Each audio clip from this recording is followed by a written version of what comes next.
The rain hammered against the windows of the military recruitment office as Sarah Chen adjusted her uniform for the third time. At 24, she had trained harder than most men in her unit, scored higher on every test, and could outshoot half the soldiers in her battalion. Yet here she sat, waiting to hear the same words she had heard 6 times before. "I'm sorry, Specialist Chen, but we cannot approve your request for frontline assignment." Colonel Martinez looked uncomfortable as he delivered the familiar rejection. His weathered face showed the kind of respect that came from reviewing her exceptional service record. But his hands were tied by regulations that seemed carved in stone. "Sir, with respect, my qualifications exceed the minimum requirements by significant margins," Sarah said, keeping her voice steady despite the frustration building in her chest. "My marksmanship scores rank in the top 5% of all active personnel. My physical fitness ratings consistently exceed male standards. My tactical knowledge assessments place me in the 97th percentile." The colonel nodded slowly. He had seen her file. 2 years of perfect performance reviews. Commendations from 3 different commanding officers. A recommendation letter from Sergeant Major Williams that described her as the finest soldier I have trained in 20 years of service. "Specialist, your record speaks for itself. But the current policy regarding women in direct combat roles remains unchanged. We can offer you advancement opportunities in communications, logistics, medical support, or intelligence gathering.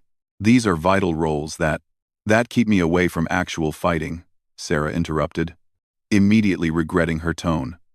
"Forgive me, sir. I understand these positions are important.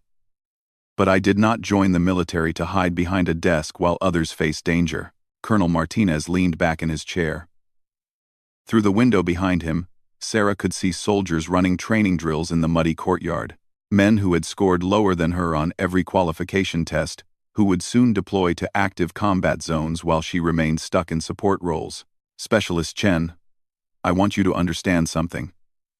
This decision does not reflect our opinion of your capabilities.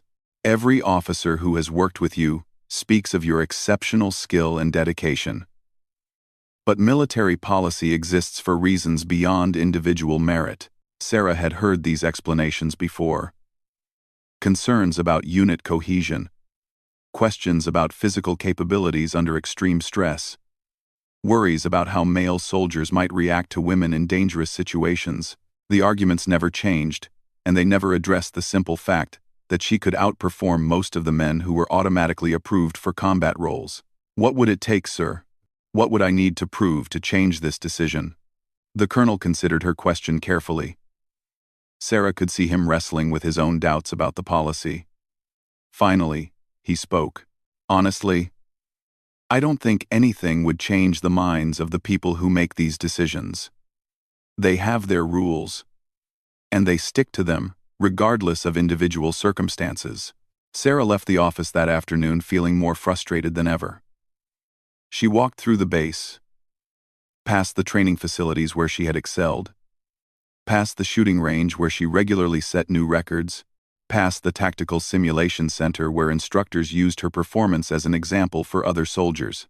That evening, she called her father from the phone booth outside the barracks.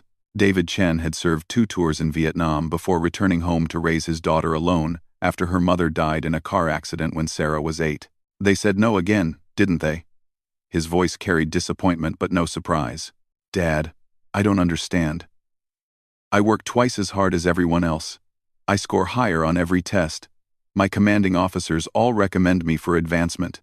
But none of it matters because I'm a woman." Her father was quiet for a moment. Sarah could picture him in their small apartment, probably sitting at the kitchen table where he had helped her with homework throughout her childhood, where he had taught her to field strip a rifle when she was 12, where he had explained military tactics using salt and pepper shakers as opposing forces. "Sweetheart, change comes slowly in the military. Slower than it should, but it does come. The question is whether you're willing to wait for it, or if you're going to make it happen yourself." "What do you mean?" "I mean that sometimes you have to prove people wrong by showing them what you can do, not by asking permission to do it." Sarah understood her father's meaning. but the reality of military life offered few opportunities to demonstrate combat skills outside official channels. She could not simply disobey orders or abandon her assigned duties to seek out dangerous situations. The military operated on strict hierarchies and clear chains of command. Over the following weeks, Sarah threw herself into her current assignment with the communications unit. She worked longer hours than required, volunteered for additional training, and helped newer soldiers master their equipment. Her supervisor, Lieutenant Jackson, noticed her exceptional dedication. "Chen, you're making the rest of my team look bad," he said one evening as she stayed late to repair a faulty radio system. "You know you don't have to work this hard in a support role." "I work hard because lives depend on reliable communications, sir. When soldiers are in combat, they need to know their equipment will function perfectly." Lieutenant Jackson studied her carefully. He had heard about her repeated requests for frontline assignment and her consistent rejections. Like many officers, he privately disagreed with the policy that kept qualified soldiers from serving based on gender rather than ability. "Chen, can I ask you something? Why is combat duty so important to you? You could have a good career in communications. Safer, steady advancement, important work." Sarah set down her tools and looked directly at the lieutenant. "Sir, I joined the military to serve my country and protect my fellow soldiers. I want to be where I can make the biggest difference, where my skills can save lives and complete missions.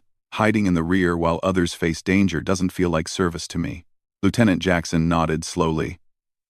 "I understand that motivation.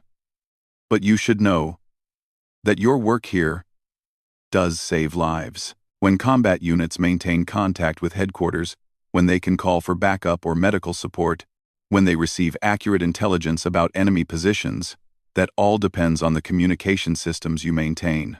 Sarah appreciated his perspective, but it did not diminish her frustration. She wanted to be where decisions were made in real time, where split-second choices determined mission success or failure, where her training and instincts could directly impact outcomes. A few days later, news reached the base about escalating conflicts in several overseas regions. The military was preparing to deploy additional forces to support ongoing operations. Sarah watched as male soldiers from her training class received deployment orders while she remained assigned to stateside communication duties. That night, she sat in the common area, writing a letter to her father. Around her, soldiers discussed their upcoming deployments, with mixtures of excitement and nervousness. Some worried about leaving families behind. Others looked forward to finally using their training in real situations. Sarah felt excluded from these conversations, relegated to the role of observer rather than participant. Sergeant Williams found her there an hour later.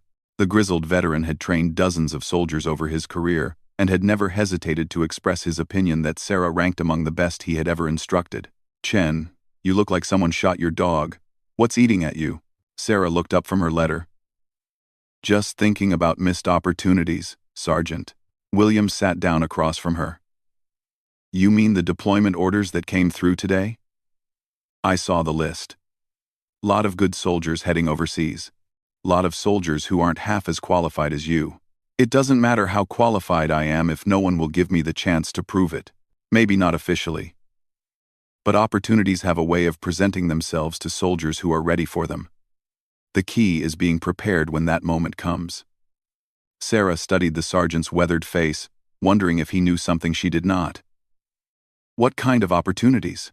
"The kind that can change minds and policies faster than any regulation or review board. The kind that happen when everything goes wrong, and someone needs to step up and make things right." Williams stood to leave, then paused. "Chen, keep your gear ready and your skills sharp. You never know when the military might need its best soldiers, regardless of what their paperwork says about appropriate assignments." After he left, Sarah returned to her letter, but her father's words kept echoing in her mind. "Sometimes you have to prove people wrong by showing them what you can do, not by asking permission to do it." She finished the letter and walked back to her quarters, passing the armory where her personal weapons were stored. Through the chain-link fence, she could see the firing range where she had set multiple base records. Beyond that, the tactical training course where she had outperformed every soldier in her class. All of that skill and training, sitting unused while others prepared for missions she could handle better than most of them. Sarah made a decision that night. She would continue excelling in her assigned role, while staying ready for any opportunity to demonstrate her true capabilities. If the chance came to prove herself in real combat, she would be prepared to take it, regardless of official policies or proper channels. She did not know that such an opportunity would come much sooner than expected, or that it would arrive in the form of a desperate situation where 20 men's lives hung in the balance and conventional approaches had failed completely. She only knew that when that moment came, she would be ready to show everyone exactly what she could do with one well-placed shot. 3 months after her latest rejection, Sarah found herself aboard a military transport plane, flying toward a forward operating base in a hostile region. The irony was not lost on her. She was finally heading to a combat zone, but only because the communications equipment at the base had suffered critical failures that required her specialized repair skills. The plane carried 22 soldiers in addition to Sarah. Most were replacement personnel for combat units that had taken casualties during recent operations.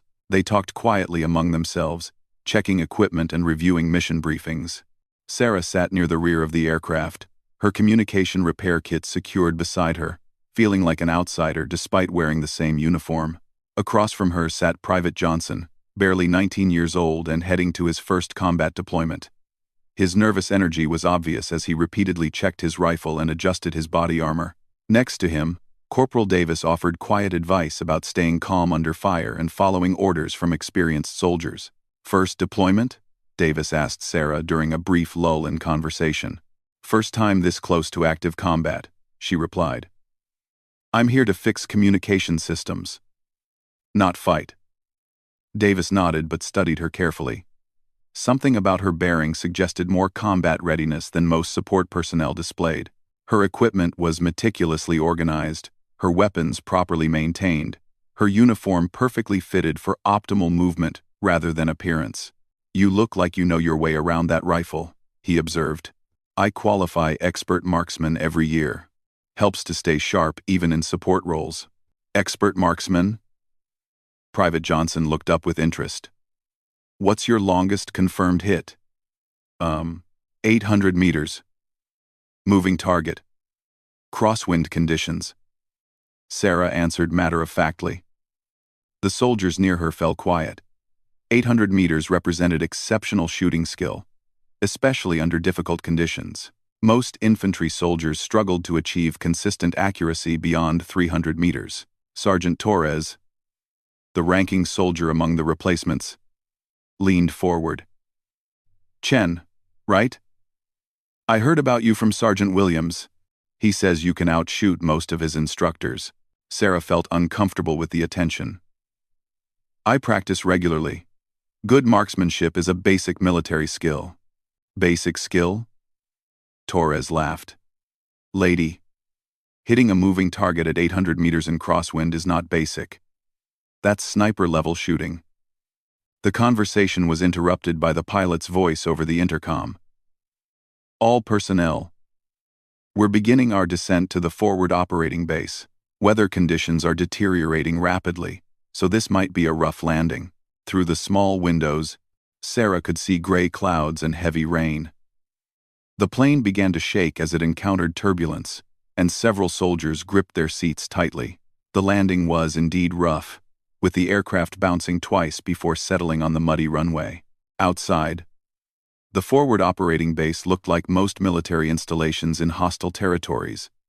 Concrete barriers, guard towers, prefabricated buildings, arranged in defensive patterns. What struck Sarah immediately was how few personnel were visible. The base seemed undermanned for its size. Major Phillips met them as they disembarked. His uniform was muddy, and his face showed the strain of someone who had not slept properly in days. He quickly divided the arriving soldiers into groups based on their assignments, leaving Sarah for last. "Specialist Chen, I'm hoping you can work miracles with broken equipment. Our communication systems have been failing for the past week. We've lost contact with 3 patrol units and 2 forward observation posts." Sarah followed the major across the muddy compound to the communication center. The building was cramped and chaotic, with soldiers frantically working on various pieces of equipment, while others stood by with increasingly worried expressions. "What exactly has been failing?" Sarah asked as she surveyed the damaged systems. "Everything. Radio transmitters, satellite uplinks, encrypted channels. We think it started with electrical problems during the storm last week, but the damage seems to be spreading to systems that should have been protected." Sarah began her diagnostic procedures, systematically testing each component to identify the root causes of the failures.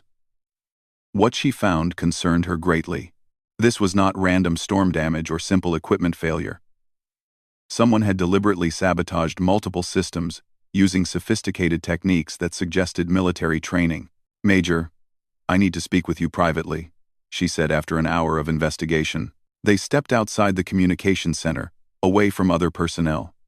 Sarah kept her voice low as she explained her findings. "Sir, this equipment was sabotaged. The damage patterns are too specific and coordinated to be accidental. Someone with detailed knowledge of these systems has systematically disabled our communication capabilities." Major Phillips' face darkened. "Are you certain?" "Yes, sir. Multiple systems were compromised using techniques that would require extensive training to execute. This was not the work of lucky enemy forces or random equipment failure." The major was quiet for several minutes, processing the implications. If Sarah was correct, the base had been infiltrated by enemy agents or faced betrayal from within their own ranks. Either possibility represented a severe security threat. "How long will repairs take?" he asked finally. "With the right parts and uninterrupted work time, I can restore basic functionality within 12 hours. Full capability will require 18 to 24 hours. Get started immediately. I'll assign guards to ensure your work isn't interrupted."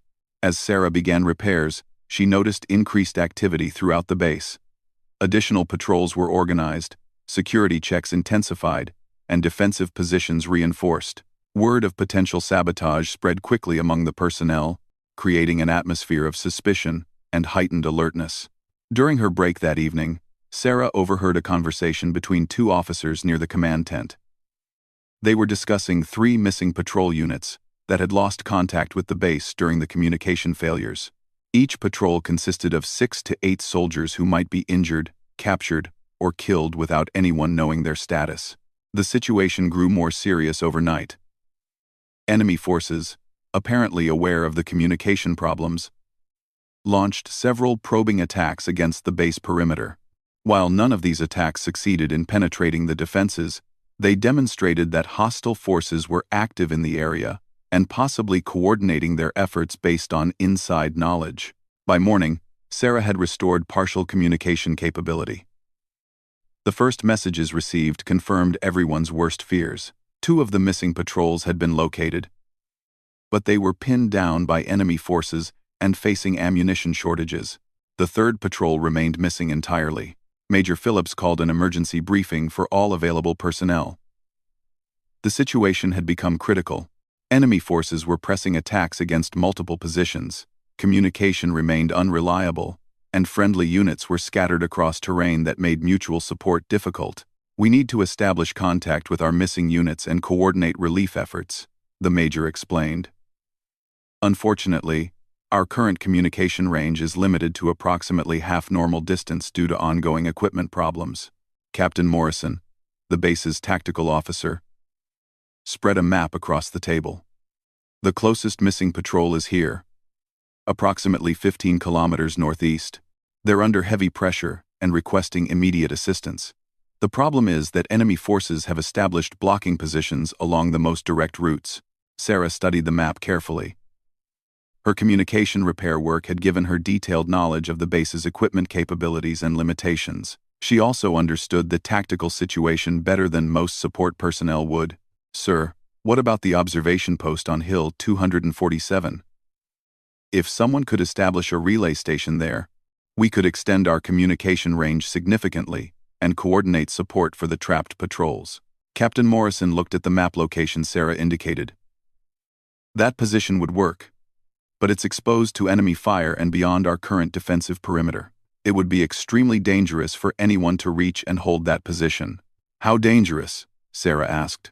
Specialist Chen, That's not your concern, Major Phillips interrupted. Your job is to repair communication equipment, not plan tactical operations. But Sarah persisted. Sir, with respect, someone needs to establish that relay position if we're going to help those trapped soldiers, and whoever goes will need to understand communication equipment well enough to set up and maintain the relay under combat conditions. The officers exchanged glances. The logic was sound, but sending a support specialist into such a dangerous position violated every standard protocol. Absolutely not, Major Phillips said firmly. We cannot risk support personnel in direct combat situations. Then how do you plan to establish communication with the trapped units? Sarah asked. The technical requirements for setting up that relay are very specific. Most infantry soldiers lack the specialized knowledge needed to configure the equipment properly under stress. Captain Morrison studied the map again. She has a point, Major. We need someone who understands the communication systems and can adapt to changing conditions. Most of our communication specialists are either injured or already deployed with other units. Sarah sensed an opportunity. Sir, I volunteer for this mission. I have the technical knowledge required, and my combat training exceeds standard requirements for support personnel. Absolutely not. You are not authorized for combat operations. Major, with respect, sometimes situations require us to exceed normal authorization limits. Those men are trapped because we cannot communicate with them effectively. I can solve that problem, but only if I'm allowed to do the job. The debate continued for another 20 minutes, with Sarah presenting logical arguments while the Major cited regulations and protocols. Finally, Captain Morrison interrupted. Major, we're running out of time. Those patrols won't survive much longer without support. If Specialist Chen can establish that communication relay, we can coordinate effective relief operations. If she cannot, we will likely lose 3 entire patrol units. Major Phillips looked at Sarah with obvious reluctance. Specialist, do you understand that this mission would place you in extreme danger? Enemy forces are active throughout that area, and you would be operating beyond any possible backup support. I understand the risks, sir. I also understand that 20 men will die if we cannot re-establish communication with them. The Major made his decision with visible reluctance. Very well. You will accompany a small team to establish the communication relay. But you will follow orders from the team leader at all times and withdraw immediately if the situation becomes untenable. Sarah nodded, but privately she knew that once she was in the field, tactical situations would determine her actions more than distant orders. This was the opportunity she had been waiting for, a chance to prove herself in real combat conditions, where her skills could make the difference between mission success and failure. As she prepared her equipment for the mission, Sarah felt a mixture of excitement and nervous anticipation. Everything she had trained for, everything she had dreamed of proving, would soon be put to the ultimate test in a situation where 20 men's lives depended on her performance. Dawn broke gray and cold as Sarah finished checking her equipment one final time. Her communication relay gear was secured in a specially designed backpack that would protect the sensitive electronics while allowing quick access during setup. Her rifle was clean and properly zeroed, ammunition distributed for optimal weight balance, and additional equipment chosen for maximum utility under combat conditions. The team assembled for the mission included herself, Sergeant Torres as team leader, Corporal Davis, and 3 other soldiers whose combat experience far exceeded her own. They studied the route to Hill 247 on a detailed tactical map, identifying potential danger zones and alternative approaches if their primary plan failed. Listen up, Sergeant Torres addressed the group. Our mission is to reach Hill 247, establish a communication relay, and maintain that position long enough for base command to coordinate relief operations for the trapped patrols. Specialist Chen handles all technical aspects of the relay setup. The rest of us provide security and tactical support. Sarah appreciated being included in the tactical discussion rather than treated as cargo, to be delivered to the target location. Torres continued his briefing, outlining hand signals for silent communication, rally points if the team became separated, and contingency plans for various emergency situations. Chen, how long do you need to set up the relay once we reach the target position? Approximately 20 minutes for basic functionality, sir. 30 minutes for full optimization. Tunality. And how long can you maintain it under combat conditions? Indefinitely, as long as the equipment remains undamaged and I'm alive to operate it. Torres nodded approvingly. Direct answer. I like that. Remember, everyone, our job is to get her to that hill and keep her alive while she works. Questions? Private Martinez raised his hand. Sarge, what if enemy forces are already occupying the hill? Then we clear them out. The hill position is critical for mission success. We take it and hold it. Regardless of opposition, the team moved out just after sunrise, using a concealed route that avoided known enemy positions while providing cover from observation. Sarah found the tactical movement both challenging and exhilarating. This was real fieldcraft under actual combat conditions, requiring constant alertness and split-second decisions based on changing circumstances. For the first 2 hours, their movement proceeded smoothly. They encountered no enemy forces and made good progress toward their objective. Sarah kept pace with the experienced soldiers without difficulty, her physical conditioning allowing her to carry the additional weight of communication equipment while maintaining operational alertness. The first sign of trouble came when they reached a river crossing point 2 kilometers from their objective. Fresh tracks in the mud indicated recent enemy movement through the area. Torres called a halt and gathered the team for a whispered conference. Looks like we're not the only ones moving through this area today. Davis, what do you think? Corporal Davis studied the tracks carefully. Maybe 8 to 10 soldiers, heading northeast about 2 hours ago. Could be a coincidence. But they're heading toward the same hill we are, Torres finished. Change of plans. We assume enemy forces have reached our objective ahead of us.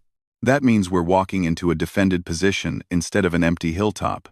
Sarah felt her heart rate increase. This was exactly the kind of situation her training had prepared her for. But facing it in reality felt completely different from classroom exercises or simulated scenarios. Options? Torres asked the group. We could call for artillery support to clear the hill before we move in, suggested Martinez. Not an option. Artillery would destroy the terrain features we need for the communication relay. We need that hilltop intact. Davis pointed to the map. What about approaching from the west? Steeper climb, but they might not expect it. Torres studied the suggested route. Good thinking. Longer approach time, but better concealment.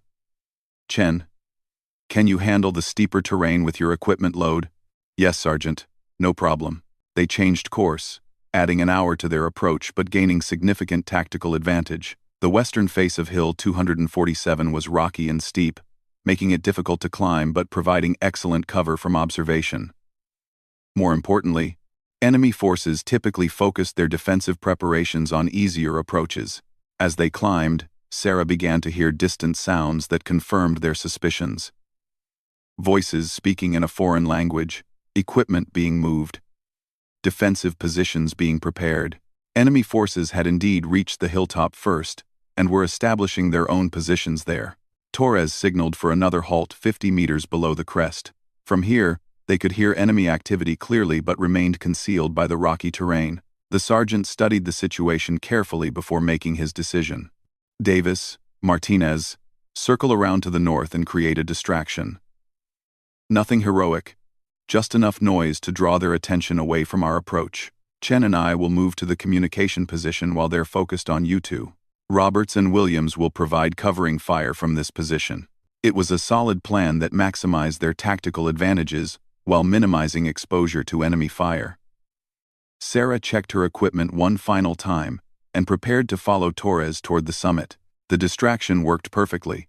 Davis and Martinez created the impression of a larger force approaching from the north, drawing most of the enemy soldiers away from the area where Sarah needed to establish her communication relay. Torres led her quickly but quietly to a rocky outcrop that provided both good radio transmission characteristics and defensive cover. Set up here, he whispered. I'll cover the approaches while you work. Sarah unpacked her equipment with practiced efficiency, her training taking over despite the adrenaline coursing through her system. The first priority was establishing basic communication with the base to confirm their position and status. Within 10 minutes, she had achieved contact and was coordinating the relief operations for the trapped patrols. Base, this is Relay 1. Communication link established. Ready to coordinate support operations. Major Phillips' voice crackled through the radio with obvious relief. Outstanding, Relay 1. We have multiple units standing by for your coordination. What's your tactical situation? We have enemy contact at this position, but we're maintaining control of the relay site. Ready to begin coordination immediately. Over the next 15 minutes, Sarah orchestrated a complex operation involving 3 different relief columns, 2 artillery batteries, and close air support. Her position on Hill 247 allowed her to maintain communication with all elements simultaneously, while providing tactical updates based on her elevated observation point. The first breakthrough came when she established contact with Patrol Alpha, one of the trapped units. Their situation was desperate. 4 men wounded. Ammunition nearly exhausted. Enemy forces closing in from 3 directions. Alpha Leader, this is Relay 1. Relief column is moving to your position. Can you mark your location with smoke? Negative, Relay 1. Smoke would give away our position to enemy forces. We need another way to guide friendly forces to us. Sarah studied her tactical map, correlating radio reports with terrain features visible from her position. Suddenly, she spotted movement in a valley below that matched the description of Patrol Alpha's location. Alpha Leader, I have visual on your approximate position. Can you signal with mirror flash toward Hill 247? Seconds later, she saw the sun reflection she was looking for. Contact confirmed, Alpha Leader. Marking your position for relief column now. Using her elevated position, Sarah guided the relief column through enemy territory using terrain features and real-time updates on hostile movements. Her communication relay allowed precise coordination between ground forces, artillery support, and air cover, in a way that would have been impossible with normal radio range limitations. The second breakthrough came when she re-established contact with Patrol Bravo, the second trapped unit. Their situation was even worse, completely surrounded, down to their last magazines, 2 men seriously wounded and unable to move. Bravo Leader, we're sending immediate air support to your position. Can you mark enemy positions surrounding your location? Negative, Relay 1. Enemy positions are too close to friendly forces.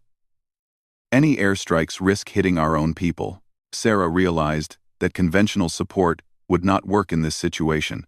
The trapped patrol needed precision assistance that could eliminate enemy threats without endangering friendly forces. She studied the tactical situation through her binoculars, identifying enemy positions and calculating fields of fire from her current location.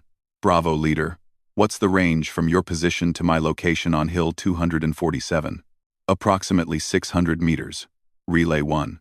Sarah felt a surge of excitement mixed with responsibility. 600 meters fell well within her proven marksmanship capabilities. From her elevated position, she could see enemy forces that were invisible to the trapped patrol below. Bravo Leader, I may be able to provide precision fire support from this position. Can you identify specific threats that are preventing your movement? Affirmative, Relay 1. We have a sniper in a tree line northeast of our position and a machine gun nest approximately 50 meters south of us. Both positions have us pinned down completely. Sarah located both targets through her rifle scope. The sniper was barely visible among the trees, but his muzzle flash during his last shot had given away his position. The machine gun nest was better concealed, but she could see movement as the crew repositioned their weapon. Torres, she called quietly to her team leader. I can take out those enemy positions that have Bravo pinned down. Torres looked through his own binoculars at the distances involved. That's some serious long-range shooting, Chen. You sure about this? I'm sure. 600 meters. Light crosswind. Clear sight lines. Well, within my capabilities, do it. Sarah settled into a stable shooting position, adjusting her scope for distance and wind conditions. Her heart rate slowed as her training took over completely. This was the moment everything had prepared her for. A situation where her skills could directly save lives and change the outcome of a critical mission. She acquired the sniper first, waiting for him to expose himself for another shot at the trapped patrol. When he moved into position, Sarah controlled her breathing and squeezed the trigger with steady pressure. The shot was perfect. The enemy sniper dropped instantly, his threat eliminated with surgical precision. Target 1 eliminated, she reported calmly to Bravo leader. Confirmed. Relay 1. Outstanding shot. The machine gun crew had heard her shot and was searching for her position, but their lower elevation made it impossible for them to locate her firing point. Sarah tracked the gunner as he repositioned his weapon, waiting for a clear shot that would not endanger the trapped patrol. When the opportunity came, she took it without hesitation. Her second shot disabled the machine gunner, while her third eliminated his assistant before he could take over the weapon. Targets 2 and 3 eliminated. You should have clear movement to the southwest. Moving now, Relay 1. Your shooting just saved our lives. As Patrol Bravo moved to safety, Sarah continued coordinating the overall relief operation from her communication relay position. Her combination of technical expertise and combat skills was proving invaluable in ways that no regulation or policy manual had anticipated. But the most dangerous part of their mission was still ahead. Enemy forces had identified the location of her communication relay and were now concentrating their efforts on eliminating the position that was causing them so much trouble. The enemy response was swift and coordinated. Within minutes of Sarah's precision shots, hostile forces began concentrating their efforts on Hill 247. Radio intercepts confirmed what Torres had feared. The enemy had identified their communication relay as a critical threat and was organizing a major assault to eliminate it. Chen, we've got movement on multiple approaches, Torres reported, scanning the terrain below through his binoculars. Looks like they're sending at least 2 squads up the east face, and maybe more circling to the south. Sarah continued operating her communication equipment while keeping her rifle ready for immediate use. The coordination of relief operations was reaching a critical phase, with the third missing patrol finally making contact after 2 days of complete silence. Base, this is Relay 1. Patrol Charlie is alive but in serious trouble. They're trapped in a cave system approximately 2 kilometers north of here. Multiple wounded, running out of medical supplies. Major Phillips's voice carried both relief and concern. Can you maintain communication with Charlie while coordinating their extraction? Affirmative. But we're about to be under heavy attack here. Enemy forces are moving to eliminate this relay position. Understood. How much time do you need to complete coordination for all 3 patrols? Sarah quickly calculated the tactical requirements. Patrol Alpha was nearly clear but needed continued guidance through enemy territory.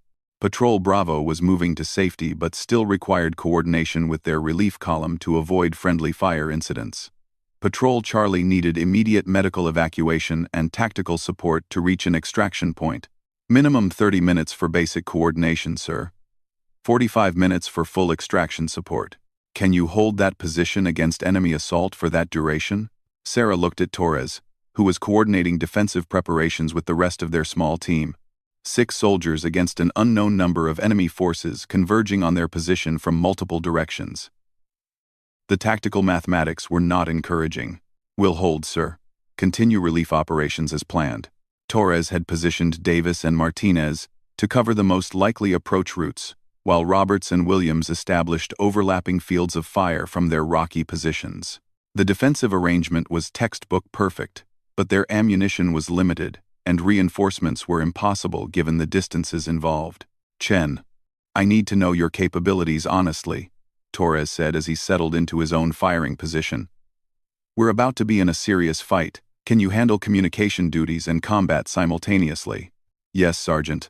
I can operate the radio with one hand while engaging targets with my rifle. Good, because in about 10 minutes, we're going to need every weapon in this fight.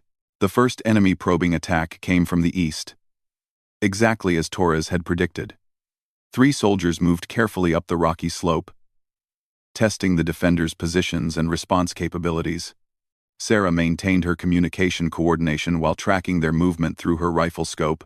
Base, Patrol Alpha is approaching the first checkpoint. They need artillery support on grid reference 7492 to clear enemy blocking positions. As she transmitted the coordinates, Sarah simultaneously acquired the lead enemy soldier, advancing up the eastern approach. Her shot was precise and immediate, dropping the threat before he could identify her firing position. "Contact east," Torres called out, as the remaining enemy soldiers sought cover. 2 targets remaining, approximately 300 meters. Davis and Martinez engaged the surviving enemies while Sarah continued her communication duties without missing a beat. The combination of technical coordination and combat effectiveness was exactly what the situation required. But it demanded complete focus and perfect timing.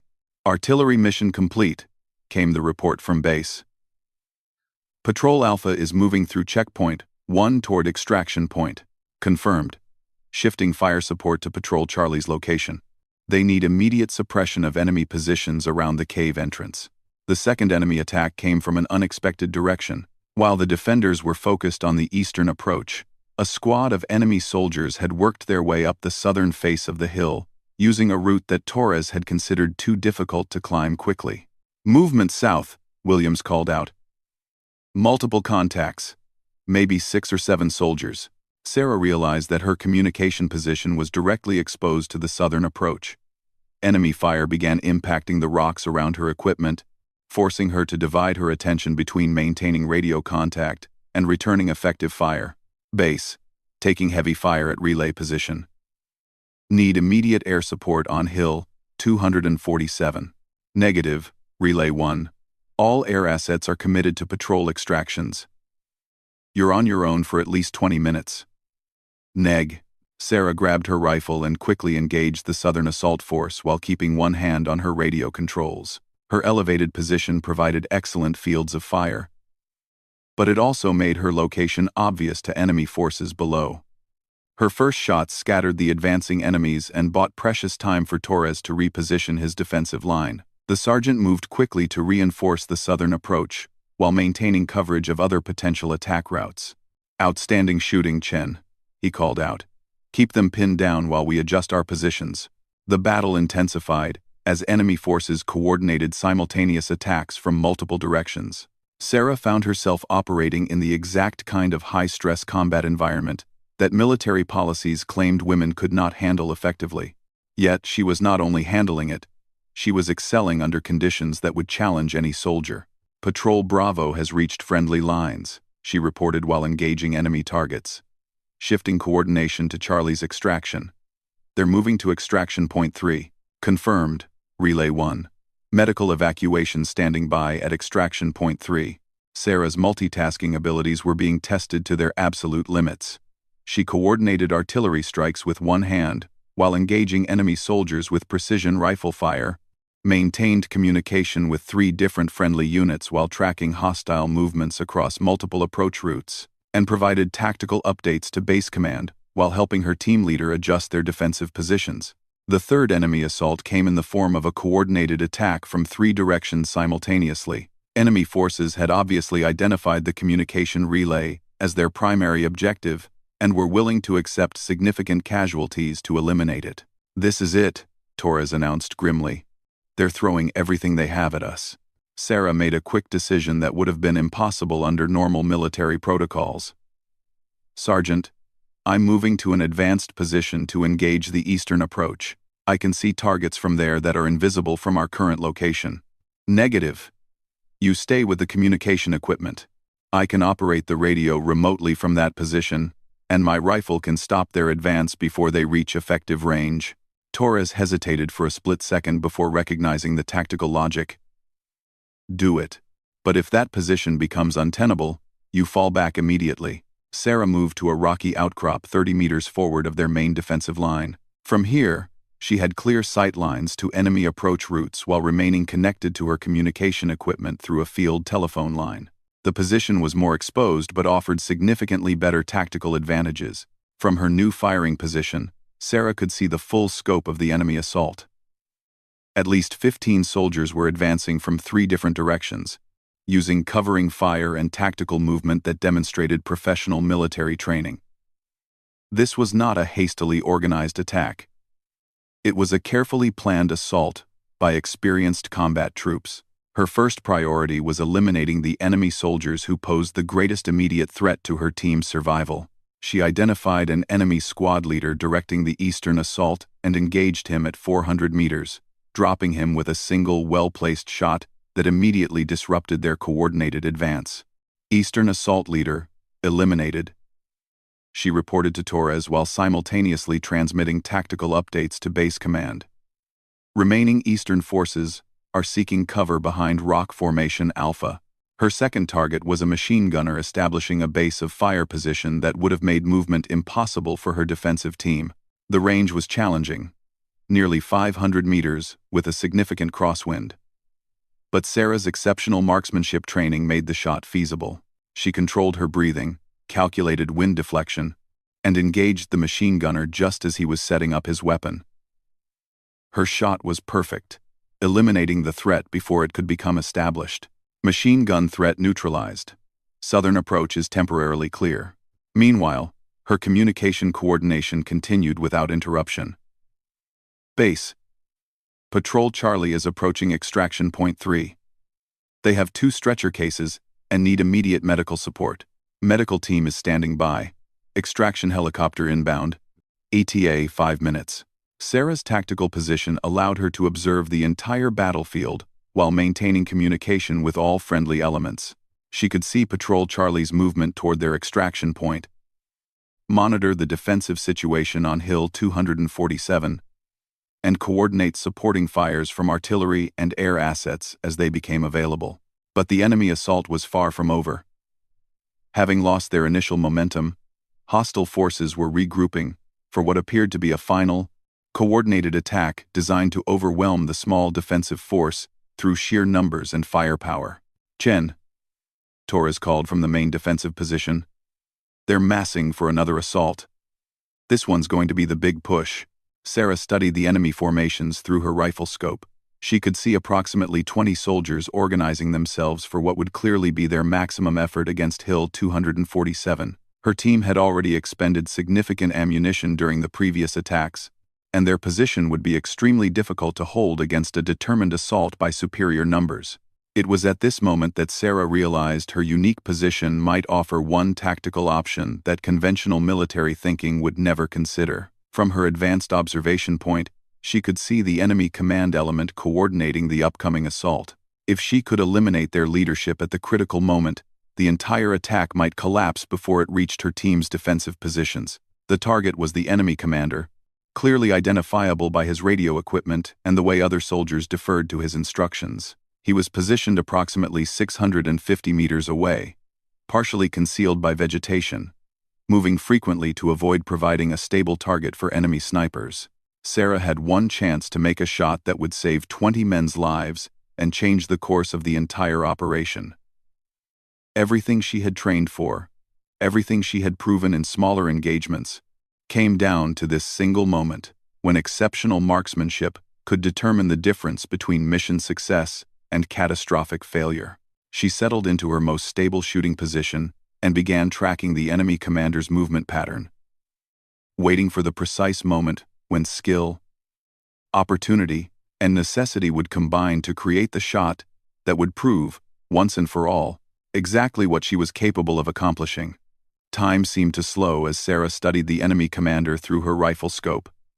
650 meters, variable wind conditions, a target that moved unpredictably while directing the final assault that would determine whether her team survived the next 10 minutes.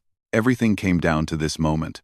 Not just the lives of Torres and her team members, not just the successful extraction of the 20 trapped soldiers from 3 different patrols, but the question of whether her years of exceptional training and dedication would finally be recognized for what they truly represented. The enemy commander paused behind a fallen tree, studying his own tactical map while issuing orders through his radio. Sarah had perhaps 3 seconds before he would move again, seeking the cover that would make him impossible to engage. She controlled her breathing, feeling her heart rate slow despite the adrenaline and chaos of the battlefield around her. Her scope was properly adjusted for distance and environmental conditions. Her rifle was perfectly zeroed. Her position was stable and well supported. Every technical element was optimal. The shot broke clean and true. 650 meters away, The enemy commander collapsed instantly. Sarah's bullet had found its target with surgical precision, eliminating the tactical brain, coordinating the assault against Hill 247. The effect was immediate and dramatic. Enemy soldiers who had been advancing in coordinated formations suddenly found themselves without central command. Their assault began to falter as squad leaders looked around for orders that would never come. "Outstanding shot," Torres called from his position. "Their whole attack is falling apart." Sarah did not pause to celebrate. She immediately shifted her attention back to her communication duties, coordinating the final phases of the patrol extractions, while enemy forces withdrew in confusion. Base, Patrol Charlie extraction complete. All personnel recovered successfully. Medical evacuation in progress for wounded personnel. Confirmed, Relay 1. Outstanding work. What's your status? Enemy assault has been repelled. We maintain control of communication relay position. All coordination missions completed successfully. Major Phillips's voice carried obvious amazement. Relay 1. Confirm that all 3 trapped patrols have been successfully extracted. Affirmative, Base. Patrol Alpha reached friendly lines 40 minutes ago. Patrol Bravo extracted 30 minutes ago. Patrol Charlie recovered 15 minutes ago. All personnel accounted for. Total casualties: 7 wounded, 0 killed in action. The silence on the radio lasted several seconds before Major Phillips responded. Relay 1. Your performance has been exceptional. Maintain your position for debriefing and extraction coordination. As enemy forces continued their withdrawal from the immediate area, Sarah finally had a moment to process what had just occurred. In the space of 6 hours, she had accomplished more than most soldiers achieve in entire deployments. She had established and maintained critical communications under combat conditions, coordinated complex multi-unit operations, engaged enemy forces with exceptional marksmanship, and ultimately saved 20 men's lives with one perfectly placed shot. Torres approached her position, his expression mixing admiration with something approaching disbelief. "Chen, in 20 years of military service, I have never seen anything like what you just did. Operating communication equipment while engaging enemy targets, coordinating artillery strikes while providing sniper fire, maintaining contact with multiple units while fighting off a coordinated assault. That was not just good soldiering. That was extraordinary." Sarah began packing her communication equipment, maintaining her professional demeanor despite the significance of what had just occurred. "Just doing my job, Sergeant." "Your job?" Torres laughed. "Lady, what you just did goes so far beyond any job description that we're going to need new regulations just to explain it." The extraction helicopter arrived 2 hours later, lifting Sarah's team off Hill 247 and back to the forward operating base. During the flight, she had time to reflect on the day's events and their potential implications. She had proven her capabilities under the most demanding conditions possible. But the question remained whether anyone in authority would acknowledge what those capabilities actually meant. Major Phillips was waiting when the helicopter landed. His expression was serious but unreadable as he approached Sarah. "Specialist Chen, I need to speak with you immediately." They walked to his office in silence, passing soldiers who stopped their activities to watch her pass. Word of the day's events had spread throughout the base, and Sarah could see mixtures of respect and curiosity in the faces around her. Inside the office, Major Phillips closed the door and turned to face her directly. "Specialist, what occurred today changes everything. Your performance exceeded the capabilities we expect from our most experienced combat soldiers. The communication coordination alone was masterly, but your marksmanship and tactical skills under pressure were simply exceptional." Sarah maintained her military bearing, unsure where this conversation was leading. "Thank you, sir." "Don't thank me yet. What I'm about to tell you will require some significant decisions on your part." Major Phillips opened a folder on his desk and extracted several documents. "I am recommending you for immediate promotion to sergeant and assignment to frontline combat duties. Furthermore, I am recommending you for the Silver Star for your actions today. But more importantly, I am forwarding a complete report of today's mission to Division Headquarters with a strong recommendation that current policies regarding women in combat roles be immediately re-evaluated. Sarah felt her pulse quicken.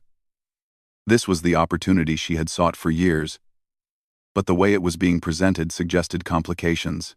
What kind of decisions, sir? The kind that involved choosing between following existing policies and doing what's right for the military and the soldiers we're supposed to protect. Major Phillips sat behind his desk and leaned forward. Specialist Chen, today, you proved that individual capability matters more than bureaucratic categories. You outperformed soldiers with years more experience under conditions that would challenge anyone. The question now is whether the military is ready to acknowledge that reality. Sir, I've always been ready to serve wherever I'm needed most. I know that. The problem is that some people in authority positions aren't ready to accept what your performance today clearly demonstrated. Major Phillips explained the political and administrative challenges involved in changing established policies. Military bureaucracy moved slowly, especially when confronting long-held assumptions about gender roles and combat effectiveness.